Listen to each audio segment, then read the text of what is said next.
The times में आपका स्वागत है। मैं हूं आपके साथ मुनव्वर आलम। दिल्ली के दंगे को देखकर 2002 गुजरात फसाद याद आ जाता है। दिल्ली दंगे में 50 से ज्यादा लोगों की मौत हो चुकी है। पूरी दुनिया हिंदुस्तान की निंदा करती नजर आ रही है। हिंदू मुस्लिम दोनों को नुकसान पहुंचा है, लेकिन मुसलमानों को काफी ज्यादा नुकसान पहुंचा है। टायर मार्केट जला दिया गया, 400 से ज्यादा लोगों की दुकानों को आग के हवाले कर दिया गया है। 300 से ज्यादा मुसलमानों के घरों को लूटकर घर में आग लगा दिया गया। 8 मस्जिदें जला दी गई। अभी लोग कैंपों में रहने पर मजबूर हैं। 24 तारीख को शुरू हुआ दंगा 3 दिन तक चलता रहा। दिल्ली जलती रही। कपिल मिश्रा के जहरीले और भड़काऊ भाषण के बाद दिल्ली जल उठी थी। पूरी दुनिया ने देखा, लेकिन कपिल मिश्रा को वाई ग्रेड सिक्योरिटी दे दी गई और फंसा दिया गया ताहिर हुसैन को। ताहिर हुसैन को दिल्ली दंगे का मास्टरमाइंड बना दिया गया।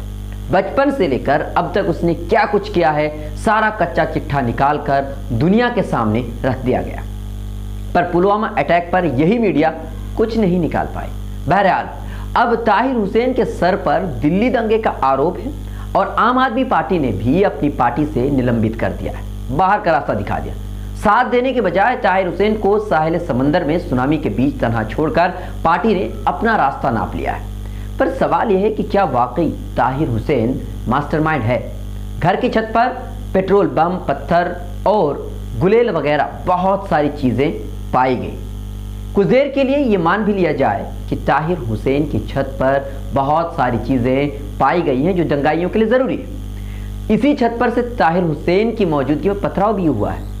पर अगर हम पुलिस की माने तो पुलिस ने 24 और 25 की रात को ताहिर हुसैन को उसके घर से बचाया था, रेस्क्यू किया था। अब पुलिस 3 मार्च 2020 को अपने ट्विटर हैंडल पर यूटर्न मार लिया। पुलिस का अब कहना है कि 24 और 25 की रात पुलिस ने ताहिर हुसैन को रेस्क्यू नहीं किया था, बल्कि वो उस समय अपने घर पर ही मौजूद था।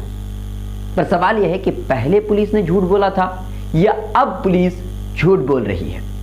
पहले ये बात कहती है पुलिस कि 24 तारीख को ताहिर हुसैन को बचाया गया था, रेस्क्यू किया गया था, तो क्या पुलिस ने भांग पीकर या नशा करके ये बात कही थी? हवाई फायरिंग तो नहीं की थी ताकि लोगों को पुलिस पर भरोसा हो जाए कि पुलिस काम भी कर रही है, या ये समझा जाए कि इसके पीछे एक पूरी सोची समझी साजिश है। उस समय आम आदमी पार्टी के संजय सिंह ने भी ताहिर हुसैन का साथ दिया था। इंटरव्यू में पुलिस रेस्क्यू की बात भी कही थी, जरा सुनिए। जहां तक ताहिर हुसैन का प्रश्न है, उन्होंने अपना स्टेटमेंट जारी किया है, उसको सुन लीजिए। लगातार जब उनके घर के अंदर भीड़ घुसी, उन्होंने पुलिस अधिकारियों को सूचना दी है, 100 नंबर पे कॉल किया है, एक एक चीज की मीडिया को जानकारी दी कि किस तरीके से उनके घर के अंदर मॉब घुसी। इसके अलावा एक वीडियो भी मौजूद है जिसमें यह देखा जा सकता है कि ताहिर हुसैन वीडियो जारी करके लोगों से अपनी जान बचाने की गुहार लगा रहा है, दंगे को रोकने की कोशिश करते नजर आ रहे हैं, पुलिस से अपील भी कर रहे हैं, पर सब चीज बेसूद है। और मैं निगम पार्षद हूँ नेहरू विहार वार्ड विधानसभा मुस्तफाबाद से। इस वक्त आप देख रहे हैं मेरे लेफ्ट और राइट दोनों तरफ आग लगी हुई है। लगभग 1:30 बजे से यहाँ दंगा सड़कों पर कर रहे हैं और लगातार पुलिस को कॉल करने के बाद भी, 100 नंबर पर कॉल करने के बाद भी, तमाम एसएचओ साहब को थाने में संपर्क करने के बाद भी अभी तक यहाँ कोई पुलिस फोर्स नहीं पहुंची है। कई घंटों से यहाँ दंगाई अपना आतंक मचा रहे हैं और मेरे जो नीचे मेरा मेन गेट है, जो फाटक है मेन गेट का, उस गेट को तोड़ के भी जबरदस्ती अंदर घुस के लोग छत पर चढ़ चुके हैं, जिसकी वजह से हालात और बिगड़ते जा रहे हैं। मेरी अपील है इस वीडियो के माध्यम से कि तुरंत यहाँ पुलिस फोर्स को भेजा जाए और इस दंगे को कंट्रोल किया जाए। स्थिति बहुत बिगड़ती जा रही है और अब तो हालात ये बन चुके हैं कि आपस में दोनों तरफ से फायरिंग भी स्टार्ट हो गई है। जान माल का हर तरह का खतरा हो रहा है। पुलिस को तुरंत इस पे कंट्रोल। मतलब ताहिर खुद भी दंगे में फंसे हुए थे। इसके अलावा 100 नंबर पर उसने कॉल किया था, उसकी रिकॉर्ड भी मौजूद है। कॉल रिकॉर्डिंग के मुताबिक पुलिस खुद ताहिर को रेस्क्यू के लिए लोकल पुलिस भेजने को तैयार है। अगर यह वीडियो झूठा है तो फिर इस कॉल रिकॉर्डिंग को क्या कहा जाएगा? क्योंकि कॉल रिकॉर्डिंग में दूसरी तरफ पुलिस है। सवाल यह है कि अगर मास्टरमाइंड हो तो पुलिस को बार बार कॉल क्यों करेगा? अपनी जान बचाने की गुहार पुलिस से ही क्यों लगाएगा? अगर मास्टरमाइंड होता इस दंगे का तो अपनी जान बचाने के लिए बैकअप प्लान नहीं रहता या बैकअप प्लान नहीं करता।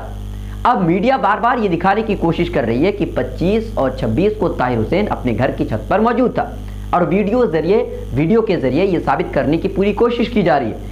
पर ध्यान देने की बात यह है कि जिस वक्त ताहिर हुसैन अपने घर के छत पर मौजूद था उस समय छत बिल्कुल साफ सुथरी थी, यानी कुछ नहीं था। एक और सवाल भी है, मीडिया की तरफ से ये उठाया जा रहा है कि उसके हाथ में डंडा था, पर ये क्यों कोई नहीं सोचता कि जब जान पर बनाई हो, आगे मौत ही मौत हो, कुआं हो, तो कोई अपनी जान बचाने की कोशिश भी नहीं कर सकता है। और संविधान ने हम इस बात की इजाजत दिया है, अधिकार है हमारे पास कि अपनी जान बचाने के लिए कुछ भी कर सकते हैं, किसी चीज का इस्तेमाल कर सकते हैं।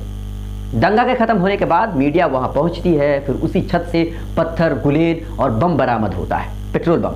जब पुलिस के अनुसार 24 की रात ताहिर हुसैन का रेस्क्यू किया गया, तो उसके बाद क्या हुआ, उसकी जिम्मेदारी ताहिर के सर पर क्यों?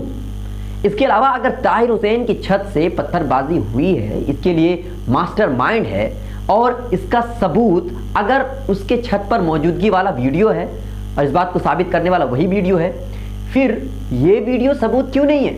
अगर ताहिर के छत पर मौजूदगी वाला वीडियो दलील है, तो इस वीडियो को देखकर बताइए, इसे आप क्या कहिएगा? नारे लगा रहे हैं।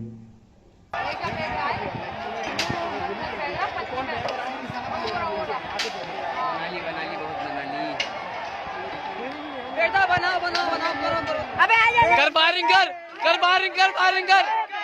करना, बहन के लोगों करो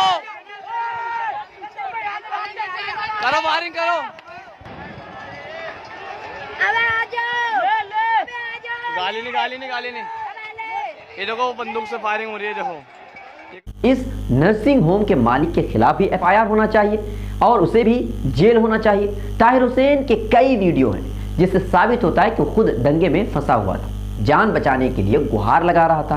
तो मास्टरमाइंड कैसे हो सकता है? इस वीडियो को देखिए।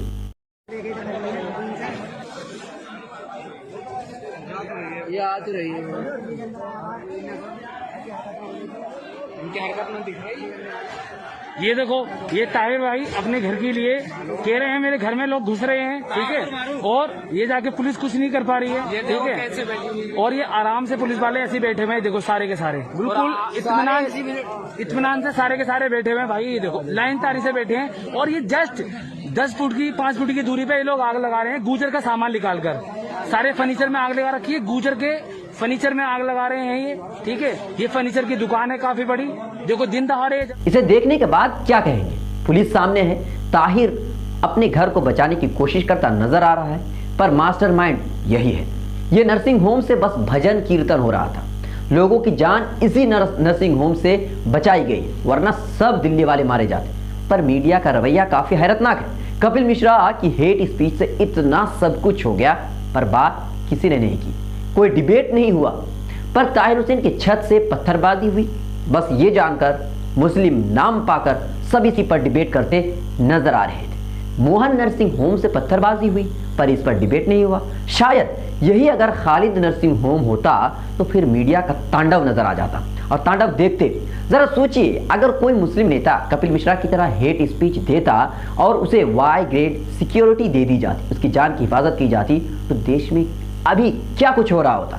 ताहिर हुसैन हर तरह से पुलिस का साथ देने को तैयार है, नार्को टेस्ट से लेकर अदालती कार्रवाई तक को तैयार है, फिर भी मास्टरमाइंड यही ताहिर है, और कपिल मिश्रा शांति का दूत है।